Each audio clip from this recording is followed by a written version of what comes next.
시편 92편 제목은 안식일에 부르는 노래, 곧 찬송시라고 그렇게 되어 있습니다.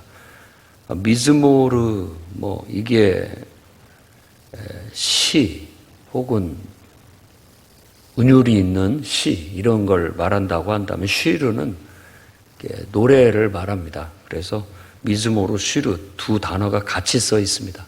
안식일 날 부르는 찬송시 이렇게 번역을 한 겁니다. 그러니까 안식일 날 부르는 노래라고 해서 특별하게 제목이 붙여져 있는데 여러분이 이렇게 쭉 읽어보면 안식일에 대한 얘기는 하나도 없죠. 그렇지만 안식일과 연관이 되어 있는 그런 시입니다. 안식일은 히브리어로 원래 샤바트 이렇게 얘기합니다. 근데 그 샤바트에다가 욤이라는 날을 가리키는 단어가 합쳐져서 이제 욤, 샤바트, 핫샤바트 이렇게 이제 거기에다 정관사 붙여서 이렇게 말을 하는데 샤바트라는 단어 자체가 휴식하다라는 뜻입니다. 그러니까 일상에서 벗어나서 늘 하던 일에서 그 하던 일을 멈추고 휴식을 취한다 이런 뜻을 갖고 있어요. 그런데 이 정관사가 붙어서 그 샤바트라고 했을 때는 특정한 어떤 성경에서 그 날을 얘기하는데 일상을 멈추고 쉰다라는 의미만이 아니라 일상을 멈추고 쉬고 뭘 하느냐? 바로 창조주 하나님이 행하신 일을 바라보고 그걸 경축한다 이런 뜻을 갖고 있습니다.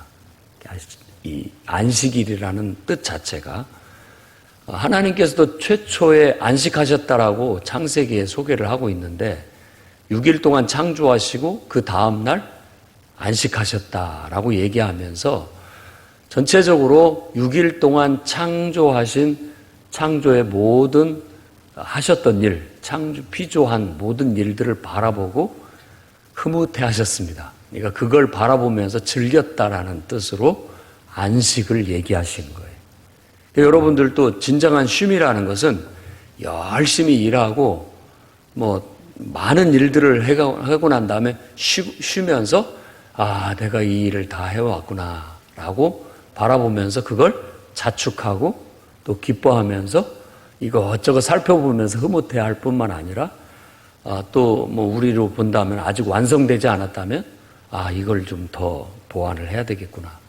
앞으로는 이걸 더 해 나가야 되겠구나. 이런 것들을 이렇게 감을 잡는, 계획하고 돌아볼 수 있는 그런 시간이 휴식 시간이라고 볼 수 있는 거예요. 그래서 오늘 이 안식일 날 부르는 시 속에는 하나님이 행하신 일에 초점이 맞춰져 있습니다. 하나님께서 우리를 위해서 행하신 일.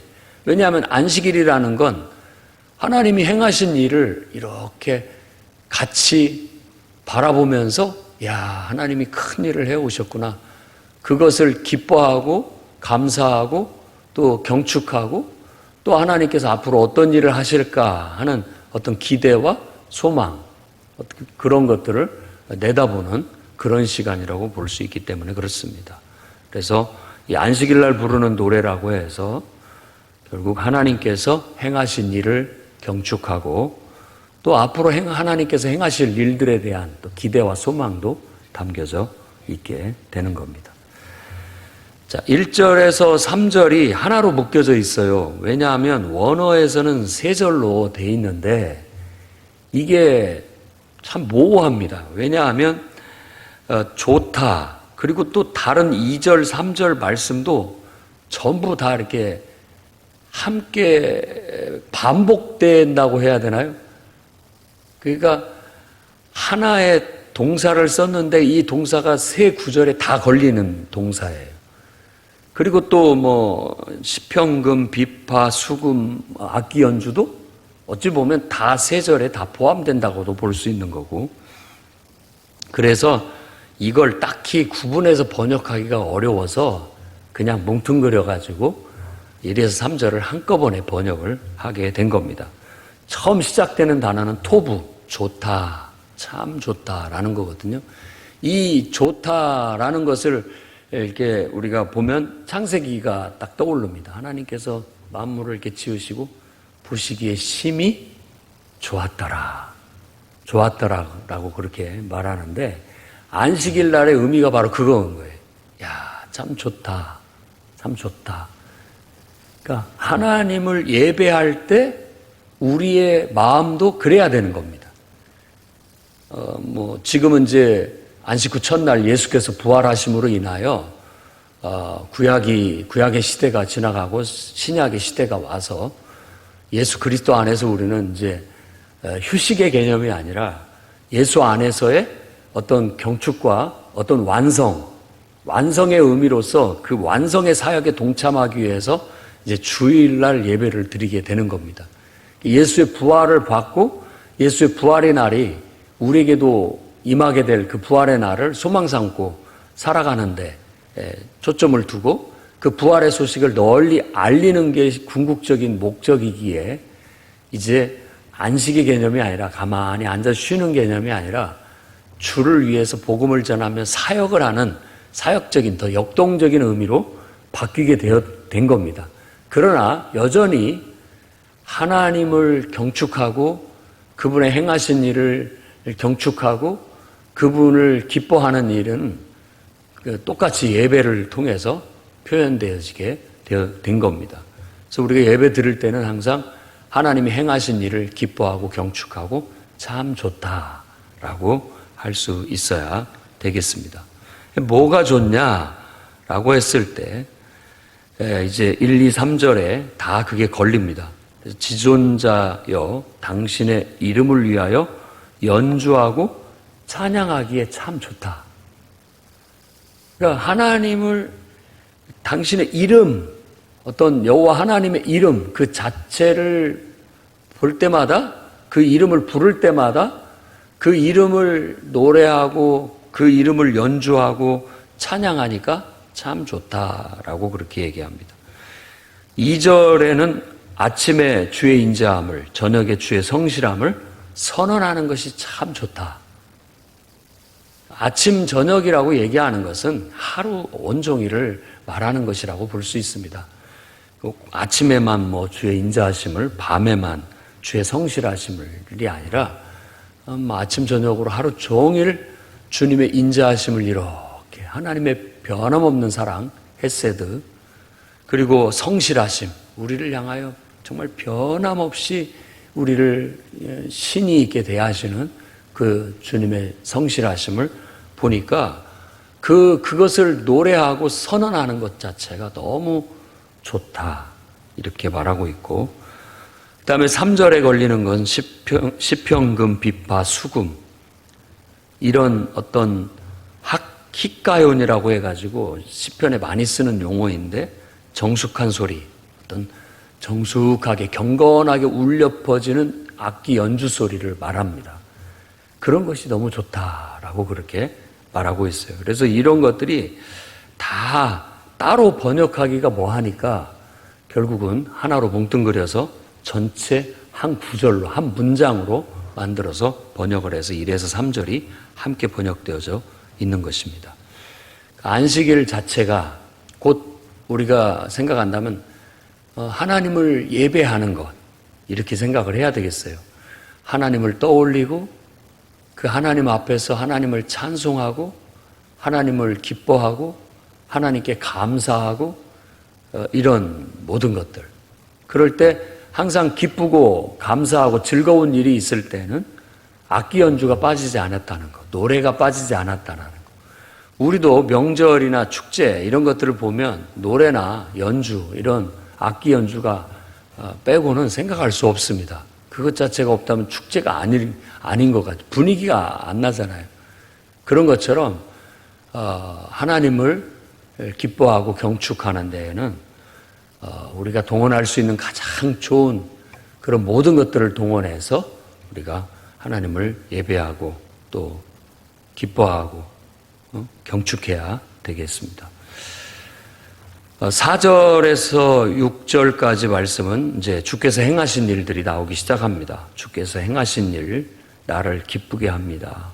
그러니까 내가 높이 외칩니다. 소리를 높입니다. 라고 말하고 고백하고 있습니다. 그리고 계속해서 여호와의 행하신 일은 크다, 위대하다라는 말입니다. 크다라고 번역한 그 동사는 위대함으로도 번역이 가능합니다. 그리고 주님의 생각은 깊으시다라고 말하는데 이 생각이라는 단어도 어떤 계획, 의도라는 뜻을 갖고 있습니다. 그러니까 하나님의 계획하심, 하나님의 의도하심이 얼마나 깊으신지 알면 알수록 더 위대하다라고 그렇게 말하고 있는 겁니다. 어리석은 자, 무지한 자는 모른다. 이 어리석고 무지하다라는 것은 하나님에 대해서 어리석고 하나님에 대해서 무지하다는 뜻으로 번역하는 게 좋겠습니다. 이런 사람들은 하나님을 알지 못하니까 하나님의 그 위대하심과 그 행하신 놀라운 일들, 그 기이한 일들을 깨닫지 못한다라는 거예요. 지금 자신들이 물을 먹고 공기로 숨을 쉬고 또 햇빛을 받아서 살아가고 있는데 그 모든 것들이 하나님의 행하신 일이라는 걸 알지를 못해요. 인정하지 못하는 거예요. 그러니까 이 감사가 안 나오고 하나님에 대해서 기뻐하지를 못하는 거죠. 그러나 우리는 이 모든 것들이 그냥 값없이 주어지는 것일지 몰라도 그것 자체가 하나님의 은혜라고 알고 있기 때문에 그냥 감사가 절로 나오고 하나님께 기뻐함이, 경축이 절로 나오게 된다라고 말하고 있습니다. 7절에서 9절은 악인들에 대한 얘기를 잠깐 하는데 악인은 풀처럼 자란다라고 했는데 이 풀은 잡초라는 걸 알 수 있습니다. 이건 어느 날 보면 자라있죠. 어느 날 보면 심지 않아서 얼마나 잘 자라는지 심은 작물들은 잘 안 자라는 것 같은데 이 잡초들은 뽑아서 죽이려고 아무리 약을 치고 막 해도 여전히 자라는 게 잡초입니다. 악인이 잡초처럼 혹은 악이 잡초처럼 자라서 무성해집니다.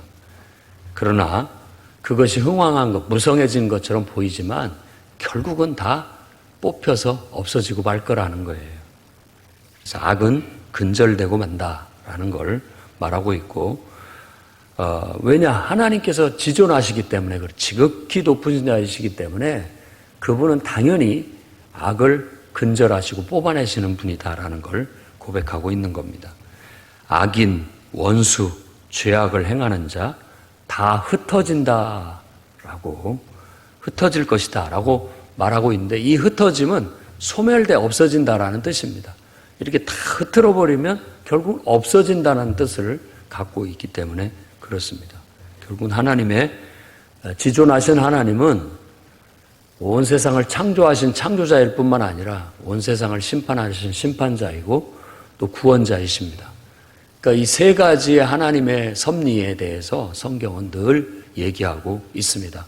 하나님의 심판은 결국 악을 잡초 뽑듯이 다 뽑아서 다 근절할 것이고 결국 다 흩어서 소멸하게 하실 것이다 라고 말합니다. 10에서 11절은 나는 이제 뒤에 나오는 의인이겠죠. 나의 뿔을 들소뿔처럼 높이셨다. 악인은 뽑아서 다 소멸하고 없어지지만 나의 뿔, 이 뿔이라고 하는 것은 권세를 상징하기도 하고 능력을 상징하기도 하는 겁니다. 악인은 쇠퇴하지만 나의 능력은 하나님께서 더 강력하게 부여해 주셨다. 나를 높이셨다. 이런 의미로 들소뿔처럼 아주 힘있는 소의 뿔처럼 나에게 힘있게 하셨다. 나를 능력 있게 하셨다라고 말하고 있는 겁니다. 또 신선한 기름을 부으셨다라는 것은 가장 존귀하게 했다라는 그런 의미를 갖고 있습니다. 그래서 나에게 악을 행하는 원수들, 그들 위에 보응하신 것을 보았다라고 또 고백하고 있습니다. 근데 이 보응이라는 단어가 조그만하게 써 있죠. 그런데 이 원어를 보면은 벽을 보았다라고 그렇게 직역을 한다면 그렇게 번역을 해야 맞습니다. 그러니까 악을 행하는 자들 위에다가 악을 행하는 자들 위에 벽을 보았다. 그러니까 그들을 하나님께서 이렇게 누르셨다, 막으셨다라고 보는 겁니다. 그것을 보응하셨다라고 번역을 하게 된 겁니다. 그러니까 이런 분이 하나님이니까 안식일 날 가만히 이렇게 쉬면서 곰곰이 생각해 보니까 하나님이 이런 분이더라는 걸, 하나님이 행하신 일들을 쭉 돌아보니까 이런 분이라는 걸 알고 기뻐하고 감사하고 경축하게 되었다라는 것이고, 또 하나는 하나님이 이런 분이시기 때문에 이렇게 하실 것이라는 기대와 소망 아래서 기뻐하고 그분을 경축하고 있는 것이라는 겁니다. 자, 12절에서 15절은 이제 의인들의 번성, 의인에 대한 하나님의 축복을 말하고 있습니다. 안식일 날 의인의 그 형통함을, 의인의 번성함을 바라보면서 그 기대와 소망을 품고 있다고 말할 수 있겠어요. 그래서 의인은 종려나무에 빗댑니다. 종려나무, 나무 중에 가장 어떤 이렇게 승리를 표현하는 게 바로 이 종려나무입니다. 승리, 마치 이렇게 팔을 벌려서 이렇게 환호하는 것 같은 그런 거죠. 이런 식으로 이렇게 뻗쳐지는 종려나무, 같이 번성할 것이다 라고 얘기했고, 또 레바논의 백향목 하면 목재 중에 최우수한 목재를 레바논 백향목이라고 합니다. 정말 멋지고 아주 우람하고 아주 쓸모있고 최고급품 나무라고 할 수 있는 그런 나무처럼 성장하게 될 것이다 라고 했고, 또 그 나무를 이렇게 상상을 해볼 때 여호와의 집 뜰에 심기워져 가지고 그것이 하나님이 잘 물을 주고 가꾸고 보살피니까 아주 크게 번성하고 크게 성장하게 될 거라는 거예요. 그러니까 그 나무는 늙어도라고 번역했습니다만 햇수가 오래 가더라도 이게 결실이 계속돼요. 해가 거듭해 간다 할지라도 쇠함이 없고 결실이 영원 계속 될 뿐만 아니라 진액이 풍족하고 그 빛이 청정하기가 이루 말할 데 없이 변함없이 계속 지속되더라라고 말합니다. 그래서 안식일 날 하나님의 은혜 안에 하나님이 행하신 일들을 이렇게 바라보고 하나님의 은총 속에서 우리가 번성할 것을 기대하고 소망하면서 안식일을 보내고 있는 그런 노랫말이라고 말할 수 있겠습니다. 마지막 절은 여호와의 정직하심, 그분은 나의 바위 되심, 그리고 불의가 없으심. 그러니까 하나님의 나를 향한 정직하심, 그리고 바위 되심, 불의가 없으심을 다시 한번 언급하면서 그 안식일 날 하나님의 이 세 가지의 속성을 노래합니다, 선포합니다 라고 마무리를 하고 있는 겁니다. 그래서 주일날은 우리가 하나님을 기뻐하는 날입니다. 예배할 때는 하나님을 기뻐하는 거예요. 그분이 행하신 일을 떠올리면서 그분을 기뻐하고, 또 그분이 우리에게 은총을, 우리에게 어떤 복을 내려주시기를 기대하고 소망하며 하나님을 기뻐하는 그런 경축하는 날임을 여러분들도 아시고, 안식일은 예수 그리스도 안에서 우리에게 주실 어떤 빛의 날, 어둠이 없는 날, 구원, 영생, 이런 모든 것들을 상징하기에 예수 그리스도의 십자가의 죽음과 부활을 통해서 그 안식일은 성취됐다라고 말합니다, 이미. 왜냐하면 예수 그리스도를 통해서 우리 영혼의 빛이 비춰졌고, 예수 그리스도를 통해서 죽음에서 사망에서 생명으로 옮겨졌고, 우리 안에 영생이 주어졌다고 믿고 있기 때문에 그 안식이 우리에게 찾아왔다라는 거예요. 누구든지 예수님을 영접하는 자는 안식을 얻었습니다. 그 히브리서에서도 안식에 대해서 그렇게 강조하고 있는 거예요. 내 안에 예수님이 계시다 하면 내 안에 영생이 있어요. 내 안에 안식일이 성취된 거죠. 이제는 예수 그리스도 안에서 얻은 이 구원의 소식을 전하기 위해서 우리가 주의 날, 주님이 부활하신 날, 살아나신 날, 온 세상을 살리기 위하여 이 부활의 소식을, 이 복음을 전하기 위해서 일하는 날로서의 역동적인 의미로 주일날은 우리가 그런 의미로서 모여 어떤 하나님이 성취하신 안식, 구원의 기쁨과 감격 속에서 하나님을 경축하고 또 예수께서 속히 약속대로 재림하셔서 이 땅의 악과 저주를 다 걷어내시고 온 세상을 심판하셔서 바로잡으시고 우리에게 약속하신 천국을 선물로 주시기를 기대하고 소망하는 그런 날입니다. 그래서 그 날이 오기까지 우리가 이 예수님을 더 많은 사람한테 알리자. 한 영혼이라도 더 구원받게 하자. 한 영혼이라도 더 천국의 은혜를 누리게 하자라는 그런 어떤 구호를 선포하고 외치면서 함께 주님을 위해서 봉사하고 섬기는 날이 주의 날의 진정한 의미라고 할 수 있다라는 겁니다.